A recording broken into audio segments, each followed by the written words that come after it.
Ayon sa pag-aaral ng Philippine Water Works Association, pagdating ng 2025, makakaranas na tayo ng krisis sa tubig dito sa Pilipinas. Ibig sabihin, pahirapan na ang pagkuha ng malinis na tubig. Pero alam niyo ba ngayon pa lang, mahigit 1 bilyong tao na ang walang mapagkunan ng malinis na tubig na maiinom? At 80% pa ng sakit sa buong mundo ay sanhi ng maduming tubig. Kaya naman sakto ang pagkaimbento sa kakaibang straw na ito. Pwedeng gamitin para makainom kahit madumi na ang tubig. Ang hawak ko naman ay mga straw. Ang ordinaryong straw ay inimbento ni Marvin Stone noong 1880s. Gumamit siya ng papel at nirolyo niya sa isang lapis kaya nagkaroon siya ng ganito. At ito naman, ang tawag dito ay bendy straw. Inimbento ni Joseph Friedman noong 1930s. Ang ginamit niya, screw at dental floss. Dahil nahihirapang uminom ng milkshake ang anak ni Friedman, naisipan niya na magpasok ng maliit na screw o tornilyo sa loob ng straw at paikutan ng dental floss. Pagkatanggal ng tornilyo, naiwan lamang ang hulma nito at pinanganak ang bendable straw. At ang tawag naman dito ay life straw. Ito isang uri ng straw na pag ginamit mo, 99.9% ng bakterya ay mamamatay sa kahit na gaano kaduming tubig na iinumin mo. Kasama natin ngayon si Mr. Nino Lopez. Nino, tell us more about your straw. Life straw was made for people in Africa, for a lot of people who didn't have access to drinkable water. Life straw, sir, is basically just a filter, no? Meron siyang pre-filter na textile, so yung mga malalaking particles na tatanggal. And then yung bacteria and yung viruses na lumulusot doon sa textile na filter, pinapatay siya ng iodized na resin filter. Because yung iodine, may lasa yon. Ang last stage natin is the ion filter, which takes out the iodine. So by the time it gets to your mouth or to your taste, no, wala na yung iodine na lasa. Masubukan nga ang straw na to kung effective. At ito naman, ngayon naman susubukan naman natin itong life straw sa napakaruming tubig na to na puno ng mga tirang pagkain at kung ano-ano pa mga galing sa basura ng misis ni Nino. Ito na.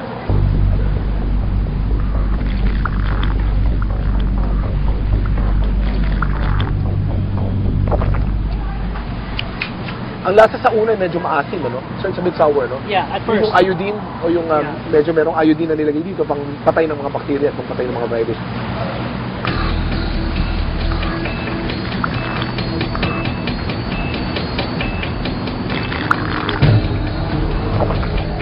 Medyo maasim pa rin pero nawawala ng asim niya. Pero ang lasa niya ay walang lasang chemical. Ang lasa niya ay talagang parang sariwang tubig, ano? It's like fresh water. Yeah. Maaring gamitin ito halos sa lahat ng uri ng tubig mula sa mga ilog sa kagubatan at maski sa tubig na galing sa ating gripo. Iiwasan lang talaga is kung meron kang hinala na may heavy metal poisoning yung tubig, hindi siya gagana for that. Hindi rin siya pwede sa salt water. Maaring gamitin ang life straw ng 3 taon, sapat na para makafilter ng 700 litro ng tubig. Pero bago pa maimbento mga ganitong klaseng water filter, isa sa pinakaunang paraan ng pagsasala ng tubig ay pinasimulan ni Hippocrates, ang kinikilalang father of medicine. Siya nagpauso ng nakagawian na natin na pagpapakulo ng tubig at pagsasala ng tubig gamit ang tela. Meron ding filter na ginagamitan ng graba at buhangin. Para makagawa ng ganitong klaseng filter, kailangan lang lagyan ng tela sa pinakailalim. Susundan ng graba at buhangin sa ibabaw. Ang ganitong pagsala ng tubig ay nagmula sa doktor na si Shushruta ng India.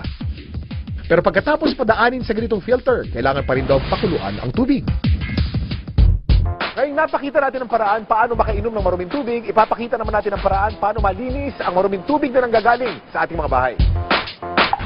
Tulad ng tubig na pinangligo, pinanghugas ng plato, pinanglaba, maging ang tubig mula sa inidoro. Lahat ng yan, pwede pa rin nating ibalik sa kalikasan.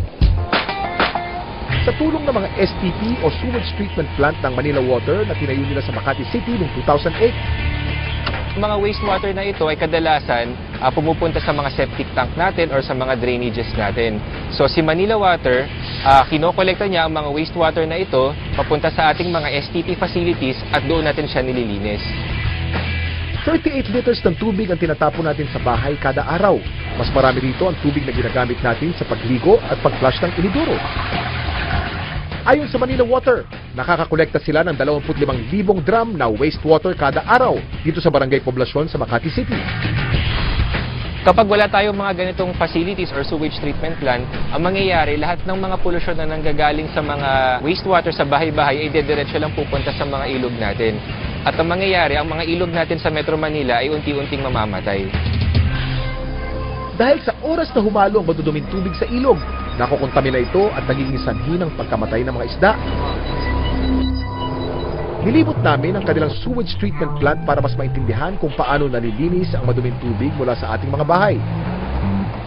Dito, ang unang prosesong ginagawa sa ating mga wastewater ay tinatanggal muna ang mga basura na nakahalo pa sa kanya.